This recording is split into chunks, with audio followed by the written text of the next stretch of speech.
Good morning, everyone, and welcome to today's webinar titled, What is an electrolarynx and how can I get this device at no cost? So just a couple of housekeeping items. First of all, my name is Landon Masters, and I'm the Community Outreach and Communications Manager here for the South Carolina Office of Regulatory Staff. So everyone should have entered as an attendee and have been muted. So we do ask that you keep yourself muted and your cameras off throughout the duration of the webinar.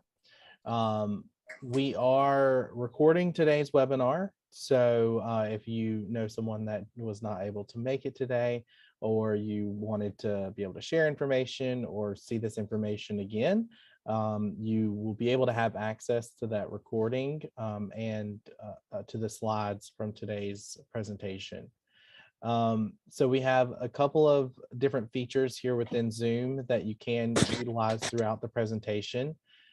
First of those being the chat function. This is something that we will be utilizing throughout the duration of the webinar for questions. If you do have questions, feel free to put those in that chat box and we will get to them either during the presentation. Sometimes it's easier to stop and address the questions right then and there. And if we don't get to them then, we will have a Q&A section at the end of the webinar.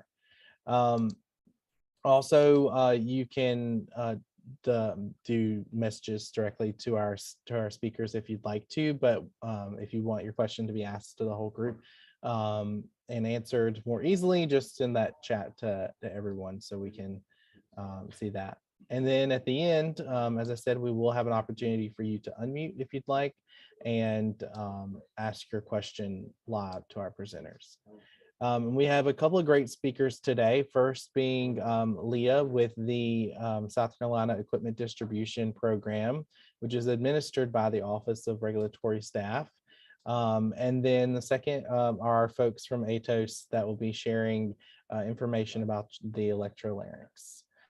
So first, I will turn it over to Leah, who is going to kick off today's presentation and tell us a little bit about SCEDP.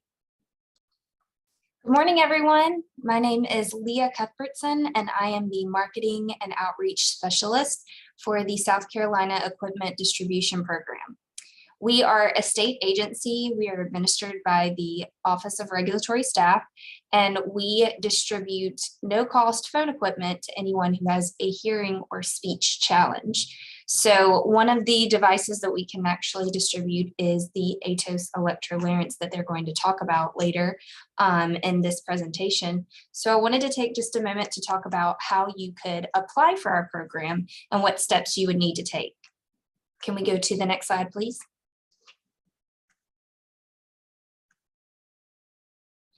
So how would you get the no-cost equipment through our program? You would choose a product, step one. We have a variety of different devices from amplified captioning phones. We obviously have the larynx. We have an iPad application as well for someone who is nonverbal or is deaf. And you would need to choose the product that would best suit your needs and fill out an application. Once you fill out the application, on the back side of the application, you would need to have a professional certify that you indeed do have a need that this product could reach for you. Then you need to submit the application with a copy of your ID and a copy of your phone bill and send it all into us. Once we have all of those documents, we would immediately approve it and either ship you your product or order it, depending on what it is. Next slide, please. So if you could benefit from this program at all, again, it's no cost and it's a wonderful program for anyone who needs it. Please reach out to us. This is some of our contact information. You can reach us at our toll-free number or a local number. My personal email is lcuthbertson@ors.sc.gov, and that is listed as well as our general email, which would be the Amplify Life one. And that is it for me. I will take the opportunity to turn it over to Patrick and Deb now from Atos.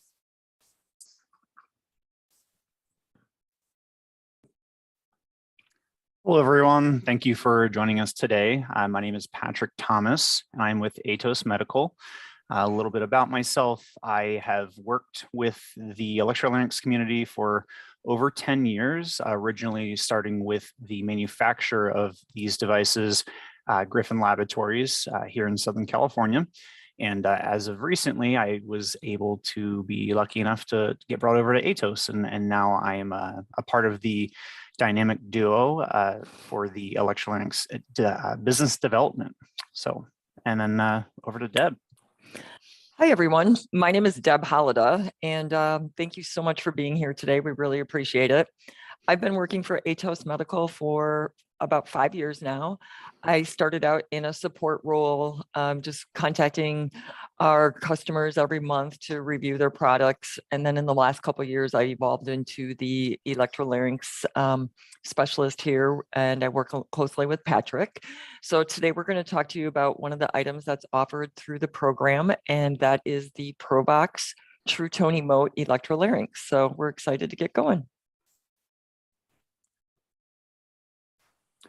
All right, so let's just start off with what is an electrolarynx and how does it work? So an electrolarynx is an electromechanical device that moves a plastic or metal head, and this generates a sound or tone, and it serves as an external sound source to replace the vocal fold vibration. So essentially what you're doing is you're placing the device against your neck. The sound from that is getting transferred through your neck tissue into your oral cavity, and then you're creating words by moving your lips, tongue, jaw to articulate and create words. And alternatively, you can use the device in a different manner by using what's called an oral adapter, which we will go over later in this presentation. Okay, so as I mentioned, we're going to talk about the True Tone Emote Electrolarynx today. We will demonstrate this for you too about halfway through our presentation, but I just wanted to go over quickly what the features are of the device. The True Tone Emote it's a great device. It's our best device that we offer at Atos Medical. You get great speech with it, and there's a pressure sensitive button on it. And like I said, we'll demonstrate that for you in a little while.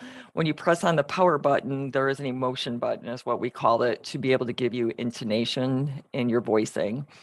There are 6 different modes on the device. And again, we'll demonstrate that for you so you can see it, so you can get up to 2 octaves of range. There is also a whisper mode. So that's more for situational use. If you're in the library or at church or a movie theater and you want to lower your voicing, you have that option. And then there's a great hourglass design, so it gives you better grip and comfort when you're holding onto the device. There's also an in-unit USB port, so it comes with a charging cord, and then you can recharge that battery. It's a lithium-ion battery, and what's really great about this device is it gives you up to 30 days of battery life, depending on your use, 30 days between charges. So you don't have to worry all the time about charging that device and charging it every day or having replacement batteries with you. The device will, it gives you a little bit of a warning when you need to recharge it, the volume will drop on it. And then there's also a green indicator light that will come on when you press the power button. And then we also have with the program a 3-year drop and soak warranty. So if you accidentally damage your device, you drop it in the swimming pool, you run it over with a lawnmower, something like that. As long as we have the serial number on that device, we will replace that device for you at no cost. So if that is in addition to our manufacturer's warranty. And then inside of the box, you do get the USB charging cord, that micro USB charging cord. You get that lithium ion battery. It comes with a lanyard, the oral adapter, and oral tubes. And then there's also an extra sharp sound head cap in there. So, how do we use an electrolarynx? Typically, what I like to do is just begin with adjusting the tone. On the True Tone Emote, there's going to be 2 knobs, one on each side of that middle power button. The knob on the left-hand side is going to adjust your tone. So if you want to have a deeper tone, then you would roll that knob downward. If you want a higher pitch, you can roll it upward. Next, we're going to be finding what's called the sweet spot, which is the spot on the neck where the device sounds best for you. And that differs. That differs from person to person, so it's difficult for me to tell you exactly where that is, but just so you know that there is a specific spot on your neck where typically the device is going to sound best. If needed, you can use the oral adapter, and this is going to be a rubber adapter that slides on top of the device, and then you place a tube into your mouth, and the sound is transmitted through that tube into your oral cavity. Next, you're going to press the power button. You're going to articulate very clearly, and you're going to over exaggerate your mouth movements. And then you're going to release and kind of get this rhythm down of releasing the power button every few words or every few syllables in order to sound best. Okay, so next we're going to talk about neck placement. So when you're looking for neck placement, you need to find the sweet spot on your neck. So it's going to be that tissue that's a little bit softer. You're going to be able to penetrate the tissue in the neck to be able to have that sound transmit. Some individuals will have more than one sweet spot. So if you are one of those, that's really a great thing for you. When you're looking to find the sweet spot, you want to place the device flat against your neck. You want to make sure that you have a good seal because you don't want to have any buzzing escaping the device between your neck and the device itself. And then you just want to slowly move the device around, even just 1/8 of an inch, while you say ah or hello, and then you'll find the clearest sound. And once you have that clearest sound available, then you can start to do over enunciating, again, best with ah or a familiar phrase. So, Patrick? So again, alternatively, if you can't use the device with neck placement, so for example, if you've just recently had your surgery and there's a lot of healing still going on, if you're very swollen, you're not going to be able to place the device against the neck. And so that's where every kit will include the oral adapter. And the oral adapter, again, will just slide on top of the device and have a tube that will go into your mouth. So first, you're going to be, again, placing it into the front of the mouth. Typically, I like to start behind the front of the teeth. You can try to go towards the roof of the mouth, towards like the back of your soft palate, or you can go along the bottom row of teeth, almost as if you're biting down on the oral tube, typically towards the back of the molars. And that's, again, going to allow the device to transmit that sound into the oral cavity, and then you can then articulate using your lips and jaw movement. But a few things, you just want to make sure that the tube where it's placed, it's not going to be covered. The tip of the tube isn't going to be covered by things like your tongue, your cheeks, your gums. All of those can prevent the sound from coming through clearly. And you also want to avoid areas where saliva could pull up, because saliva going down that tube drips into the device and can cause sound issues down the line, and also rusting possibilities if there's excessive amounts of saliva. So just be aware of that. Okay, so we're just going to stop here for a second and demonstrate the device for you, and then we're going to go on to some troubleshooting tips and tricks. So I'm just going to stop sharing my screen for one moment, and then, like I said, we'll be able to get back on this, but we thought it would be great for you to see the demonstration.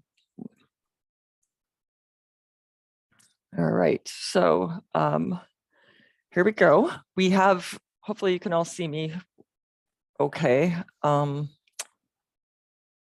I don't know if I should pin. There we go. Thank you. So here is the True Tone emote. As you can see, it has the power button in the middle, and then to the right, it will have the volume, and to the left, it will have the pitch adjustment. So when you want to change into a different mode, we do have the multiple modes. You just simply remove the battery cap on the bottom of the device here, and then there is a little mode button. And while you are pressing on the power button, you want to press on the mode button at the same time. So you can hear mine. And then it just did 3 beeps for you. So that means I'm in mode 3. And then I'm going to do it again. I'm pressing on the power button. It did 4 beeps. So that means I'm in mode 4. And I should have started this out with mode 1. I apologize, but that is a whoop whoop. That means we're in whisper mode. And then it's going to do a whoop whoop again. I'm hoping that this picks up on the video for you. So whoop whoop whoop. That means that's a whisper mode. That's mode 6. Mode 1 is 1 beep. Mode 2 is 2 beeps. Now what that means is when you're in mode 1, you will get a monotone voicing. When you're in mode 2, you will get up to an octave of range. When you're in mode 3, those 3 beeps, so you will get up to an octave and a half of range. Mode 4 is 4 beeps, you will get up to 2 octaves. And then again, the whisper modes are those modes 5 and 6. Those are the whoop whoops. And that will be the whisper mode. And then the harder you press on that power button, that's how you're going to be able to fluctuate your voice. So Patrick is going to demonstrate that for you right now. He's going to go ahead and show you how it works and how it sounds. Great. So again, I have mine in mode, I believe mode 3. So I'll have about 1.5 octaves of intonation. So if I were to start off with something simple, like saying, ah, I will lightly press the button at first. It'll start at what is your bass tone, which is the tone that you set using that left knob. And then as I increase pressure, you'll hear my tone begin to rise. So it'll sound something like this.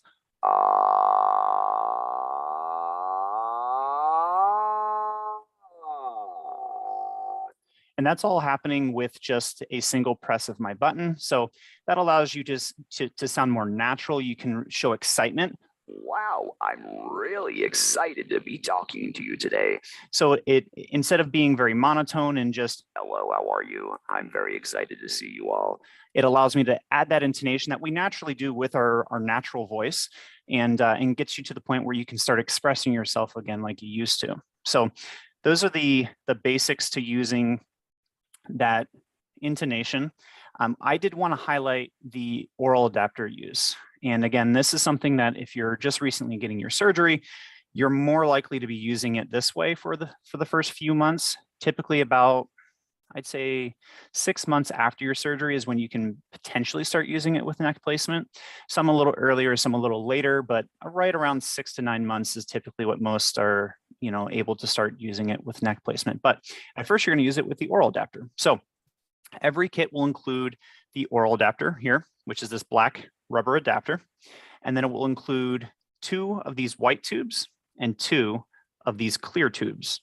And it's personal preference. Most people who begin to use the device, they typically like to start with the white tube, just because it has a little bit of there's a metal rod inside, so you can kind of bend it and shape it the way that you want. And it's easy to angle it the ways that are more comfortable for you when you're first learning. But over time, most begin to switch over to the clear tubes because I do believe they have a better sound. But when you're first initially getting your oral adapter set up, a lot of people want to just place it on the device and then press the tube through. The problem with that is you can't see how far your tube is going through into the rubber adapter.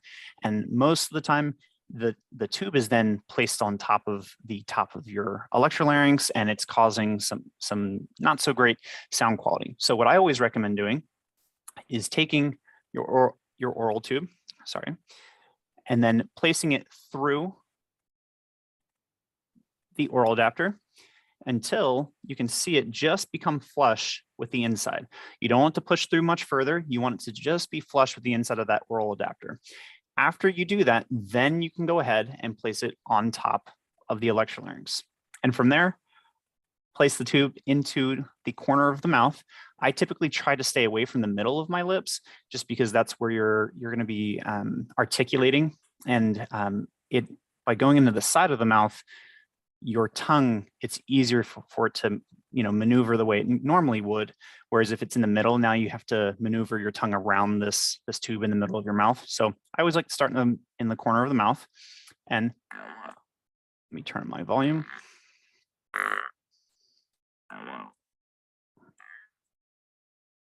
Apologize, my tube. I'm going to use the clear tube here.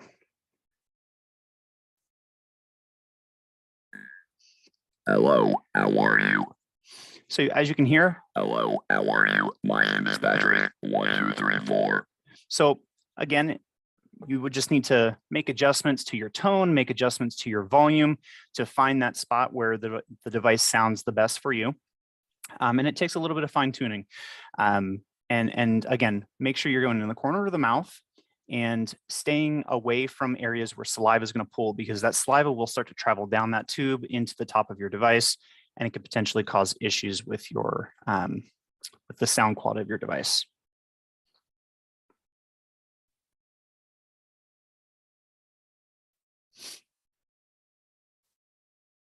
I'm coming back. I'm going to share my screen again. Sorry.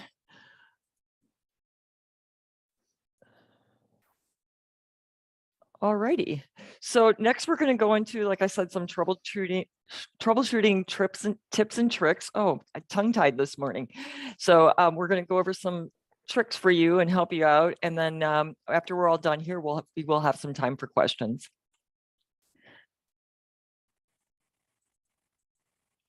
All right. So sometimes we get calls from people and they will say, hey, my device isn't working anymore. I don't know what's wrong. You know, it just stopped working.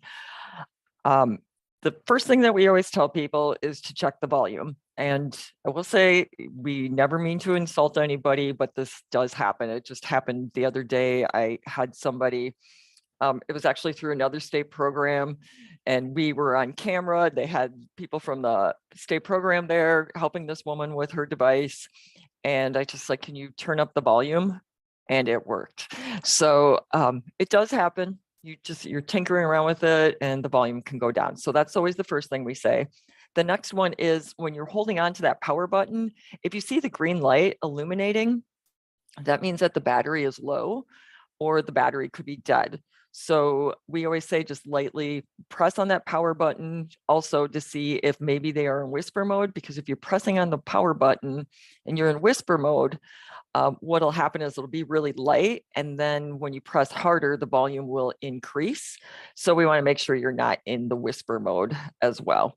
So if you do get that green light that comes on and you have that low volume, then what we want to always recommend is that you try a new micro USB cord, because sometimes those cords can get kinks in them. So we want to make sure that you have a good working cord, and you'll be able to tell, because as soon as you plug in the new cord, it'll be a green light. If on your old cord it was flashing green and you still had that low volume, then that would be another indicator that you could potentially have a bad power cord. So the green light will stay solid green when the device is charging, and then you'll get a flashing green light when it's fully charged. Again, if it was low volume and the light was flashing green, it's likely the power cord, because it will give it that false positive message that it's fully charged. So it will flash green. The other thing that we recommend is that you just try a new power wall supply or even a different outlet. Sometimes there can be something wrong with the outlet, but those are the common things for the unit being dead or it stopped charging. And then the volume drops. As I mentioned earlier, when you have to when you have to recharge your device, when the battery needs to be recharged, the volume will drop to 20% or lower. So that will be an indicator that it needs to be charged. If the light is not illuminating at all when it's plugged in, then that's probably, the power supply, either the wall plug or the charging cord. And then sometimes when the volume drops, you may need to replace the foam ring. And I'll show you that quickly. HOS does offer these little foam ring kits. You can't probably see me very well right now because of the screen share, but there is a foam ring that does hold the sound head button in place. And the foam ring, should have had this sitting out. It's a little foam ring, and we'll show you this again later when we go to questions, but there's a little foam ring here, and sometimes you need to replace these foam rings because they can get soiled with the age or with even contamination. You have that next to your neck all the time, and sweat or whatever it is.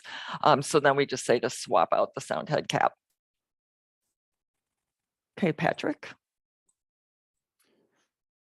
Okay, so a lot of people will contact us asking for assistance with increasing intelligibility during phone use. So, you know, our goal is to get everyone to the point where you can go out and communicate like you normally would, you know, in person and over the phone. And I find that a lot of laryngectomies typically try not to communicate over the telephone because the person on the other end can't hear them. Maybe the device is too buzzy, and they just can't be heard. So there's a few things that you can do to help assist with this. First, you can lower the sound of the electrolarynx. The device is already a very loud device. And again, in a very simple way of describing how the device works is it's just creating vibrations, right? So your telephone, the whole point of your telephone is the microphone on the telephone is going to pick up any sound within that area of the mic and amplify it to the person on the other end. And so if you have a source of buzzing right next to that microphone, now it's going to be picking up all of this vibration, and the person on the other end, that's the only thing they're going to hear. So what we want to do is lower the volume of the electrolarynx, because again, by lowering it, you're reducing the excess buzzing, but you're still going to have it loud enough to where your voice is clear. The second thing that you're going to do is, instead of placing the telephone at your mouth, place it towards your nose. So again, instead of having the microphone pointing towards your mouth like we normally think of when we're using an electrolarynx, you want to point it up towards your nose. And that again is going to almost double the distance between the source of the buzzing, which is the electrolarynx against the neck, and the microphone that's picking up that buzzing. So by doubling that distance and also reducing the volume, I have personally dealt with this many a times when I'm on the phone with an EL user, where I can't understand a word that they're saying just because there's all this buzzing, and I have them go through these simple tricks to where I can collect all of their address information and their zip code perfectly clear. So that's one huge thing that I would say that you can do to help with intelligibility over the phone. Just in general, increasing your intelligibility, I would say always practice with a family member. And always tell that family member to be honest with you. Again, our goal isn't for you to be able to just communicate with your close family. You know, that's along the way. We really want to get you to the point where you can go out and be self-sufficient and go out and go to a restaurant and order, or go to a drive-through, or go to the grocery store and communicate without having to have someone there to almost translate for you. So having that family member assist you with practicing, having them being honest with you and telling you, I didn't understand this part of it, let's try it again, or you're sounding a little buzzy, let's make these minor changes. Having that person doing that for you is in the long run going to benefit you the most. So another thing that you can do with intelligibility is speaking slowly. And use natural pauses and articulate very clearly. So to break that down again, going very slowly and over articulating your mouth movements. If I were to use the electrolarynx in the same manner that I would be talking, like my mouth movements, I would sound a little more muffled and I wouldn't sound very clear. So you have to over articulate and be very concise and precise with all of your mouth movements. Another thing is the device again is buzzing. So for a listener, if they're hearing this buzzing, it's different than what they're used to hearing.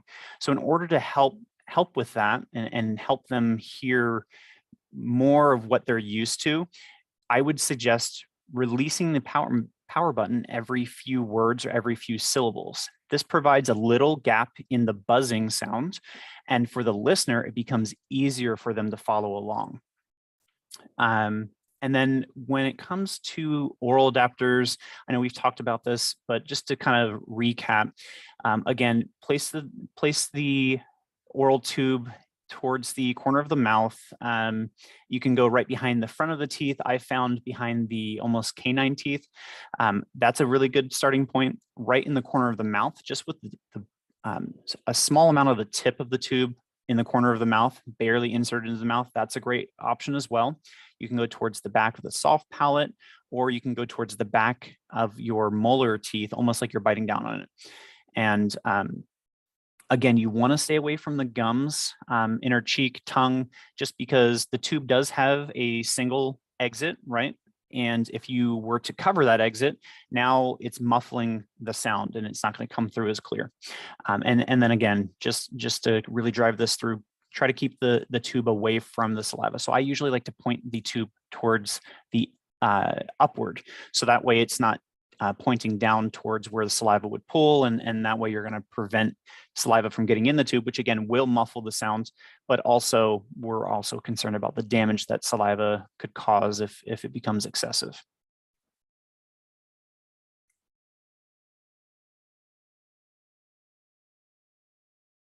You're muted, Deb.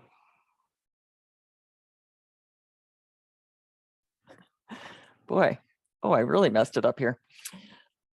Okay, sorry about that. Okay, so we're going to go over some cleaning tips for you real quick. All you have to do to clean your device is just wipe it with a clean dry cloth or slightly dampened. You don't want to have excessive moisture on your device, so you just want to use that like slightly dampened cloth.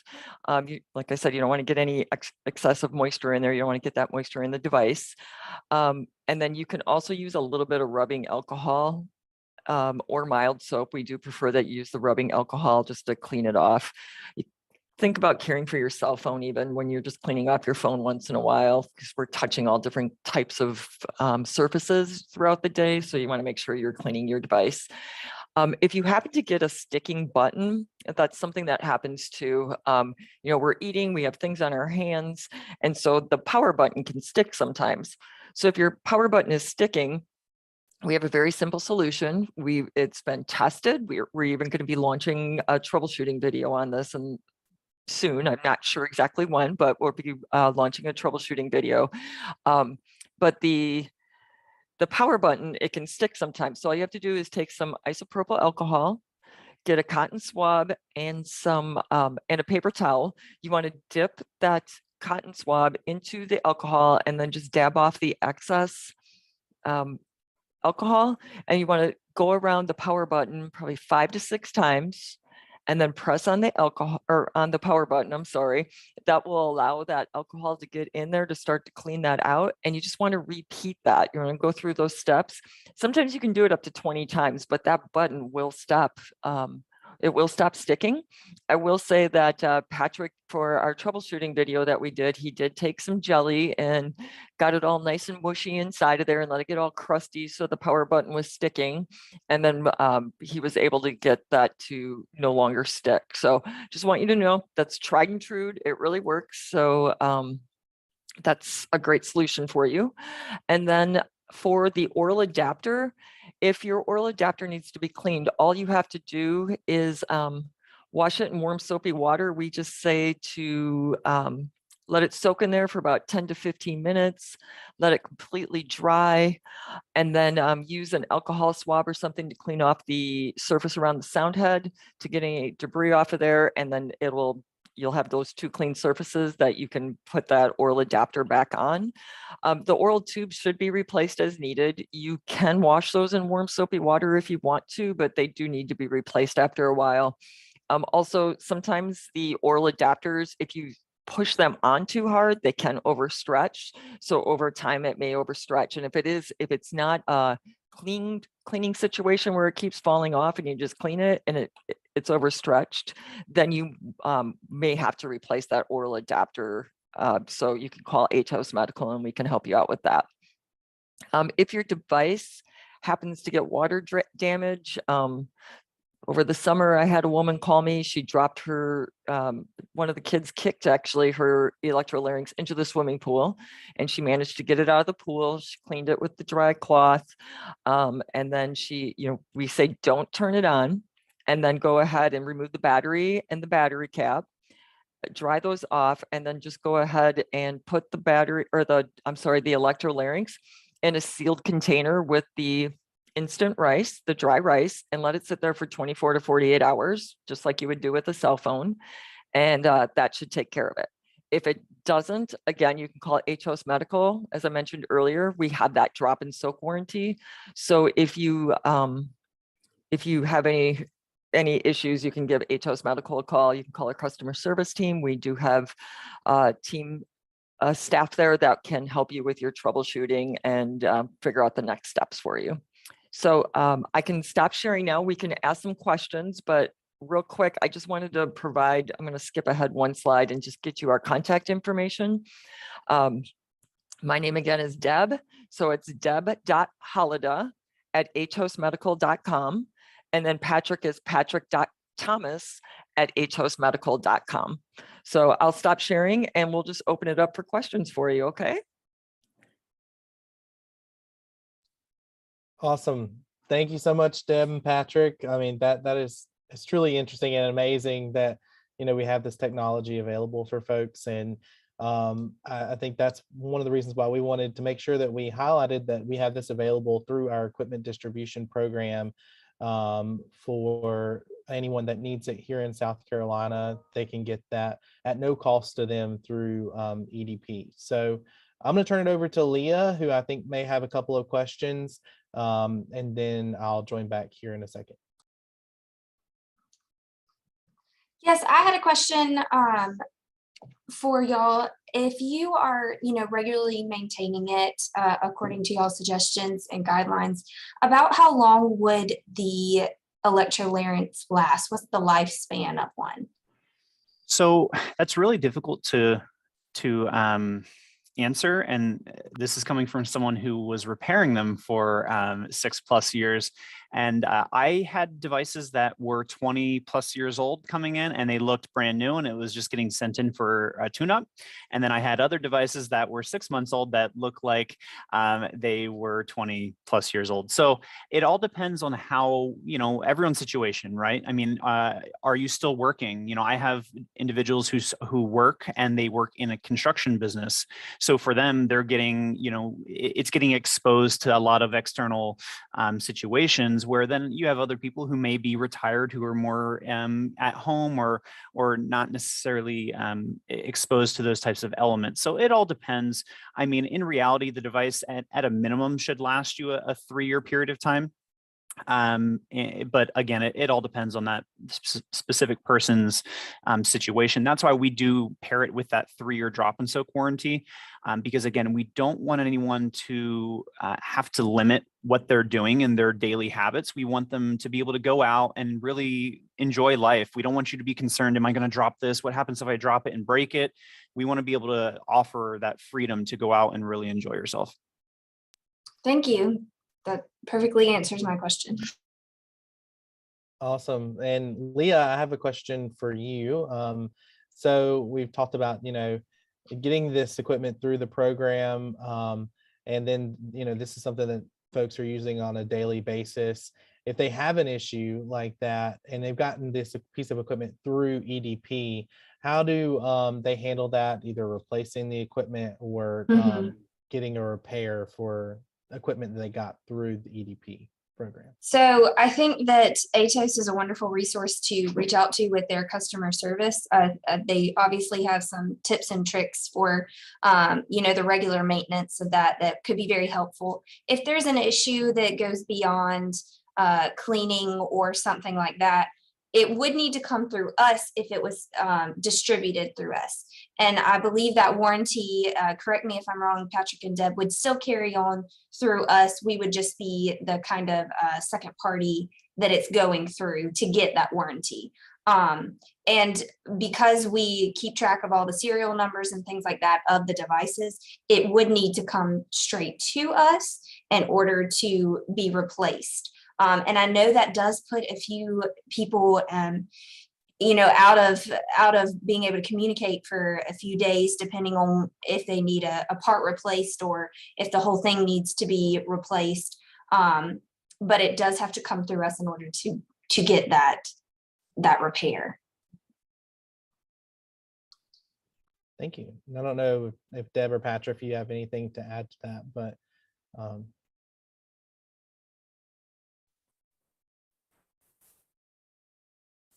Sorry, I'm getting myself situated here again. it's okay. Clicking all the buttons. No, Leah's right. Sometimes people will call us and we don't always realize right away that it's a state program, but we do look up the serial numbers. And if it is a state program issued device, we will contact somebody at the South Carolina program to let them know that we received the device so that you guys can get the updated serial number so you can still track that in your system. And we do try to do a timely return on repairs. During COVID, it was taking up to 3 weeks or so. At the height of that, we have it less than 2 weeks now, and we're trying to even tighten that up a little bit more for people, because we understand that you cannot be without a voice. It's just, you can't function. So we always want to make sure that we have a good timeline for you. And I think I have a question kind of for all three of y'all. What would be your best piece of advice to someone if they're just, they just had their surgery or they're just starting to use this device? What would be kind of the best piece of advice you could give them when they're getting started? So I'll start, since I'm still on my camera. I would say, just being very patient, the caregivers just being very, very patient, understanding, lots of practice, over articulation, being diligent. It sounds like it's an easy device. It can be complex. So just doing that practice and, like I said, over articulating, I think, is very important, and working with your speech therapist, and, not just waiting for your weekly visits or your bi-weekly visits, just practicing and having those caregivers listen to you. And I know Patrick also has some great advice as well. Yeah, so those are all really great points. And for myself, I want to touch back on patience. It does take a lot of time. I always like to compare these to a musical instrument, right? Because it is kind of that. Our voice is a musical instrument, obviously. And so for you to pick up this device and immediately not get the result that you want and then be frustrated and not want to use it, you just got to realize it's going to take some practice. It's going to take time. And for myself, a few things that you can try to do is, again, when you're trying to find that sweet spot, once you find an area for that sweet spot that works really well, I would use maybe even a fine tip Sharpie. You can actually place a dot where you find that spot, so that way you can go to the mirror and get used to placing the device in that spot. Because again, if you're using the device, you take it away from your neck and a minute or two goes by and then you're going to place it again. If you don't have that muscle memory of where it's supposed to be placed, you may place it just barely off of that spot. And even though it's in that general area, because it's not the exact spot that works best for you, your quality of voice can change. So you really want to get used to that muscle memory, getting it placed in the right spot. So that's where I would practice in the mirror, use the Sharpie. Another thing, when it comes to the articulation part of things, I would start off in like maybe mode 2, and then practice something as simple as "how are you?" Right? Because we can go "how are you?" or "how are you?" or "how are you?" So depending on how you fluctuate your voice, the way that question is perceived kind of changes. One might be an initial request and another might be the response to it. So that's one thing that I would do is just practice using that intonation in a very low mode, and then progressing. Again, don't get complacent just because you sound okay in a monotone mode. You really want to push yourself, because as you add the intonation into your voice, people are more likely to understand that you're excited or that maybe you're being sarcastic, whereas a monotone voice may not be perceived that way. Another thing that we kind of missed in touching on it, but as you're using it with neck placement, say the 6 to 9 months goes by, you want to start using a neck placement. Maybe you find a spot where it sounds okay, but it still isn't coming through very clear. In all of our kits, there's an extra cap that's included. So on the device, it comes with this all black cap. So you can see there's a black disc in the middle, and that's standard on the device. When you get it out of the box, it's already going to be installed. An additional cap is included in every kit for the TrueTone Emo, and it will actually have a gray disc in the middle. So if in comparison, you can see the two different discs. The gray disc is what we call the extra sharp sound head cap. And that is actually specifically designed to help penetrate through toughened neck tissue. So whether you have a little bit of a swelling still, or if you've had extensive radiation treatment that has created fibrotic tissue, the extra sharp sound head will actually penetrate through that tissue a little better than the all black cap, and it may result in a clearer sound. So I would highly recommend swapping those out. I will say just be careful when handling these caps, because again, if you press that middle section through, you're going to have to try to reinstall it, which we will have videos on ATOS's website coming up soon demonstrating that. But just be aware of that when you're swapping out caps. But those are two things that I always like to recommend, you know, when you're beginning to use it, is getting that muscle memory down. And if you're having issues with it being too buzzy, you can swap out the cap. And also, as I mentioned earlier in the training, lowering your volume. The device is very loud. You do not need it to be that loud. Lower it down. I usually have mine around 50 or 60%. And that's where I have the best voicing quality compared to the excess buzzing that's happening on the other side. Awesome. That was great information. I'm glad we got to touch on the extra adapter or an extra cap that comes in there. And Leah, I wanted to ask you as well, just any advice in general for folks as they approach the equipment distribution program. It can sometimes, you know, feel a little bit, I guess, daunting when you have to go through an application process, and these kind of things can be kind of overwhelming for some folks. But any advice that you have for folks as they look to try to get equipment from the program? Absolutely. I've got a lot of people that ask, you know, how can I get an application? And they are listed on our website, but we have two different applications. One is an iPad application and one is a phone application. And sometimes it can be confusing because if you fill out the wrong application, you do have to resubmit it. So my biggest suggestion all around would just be to reach out to us. If you're having trouble filling out your application, if you're having trouble finding a certifier, if you're having trouble figuring out which equipment would work best for you, if you contact us, we are here for you all hours. We're able to help out and answer your questions. We can even set up appointments for you to test some of our equipment to see what works best for you.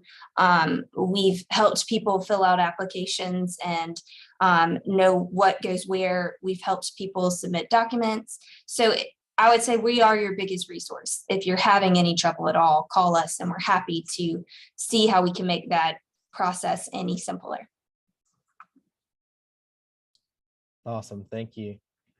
So at this time, I'll open it up to folks that are logged into the webinar here. If you'd like to unmute yourself, you could take the opportunity now to unmute and ask a question. I did not see any come in the chat, but feel free to unmute at this time if you have any questions.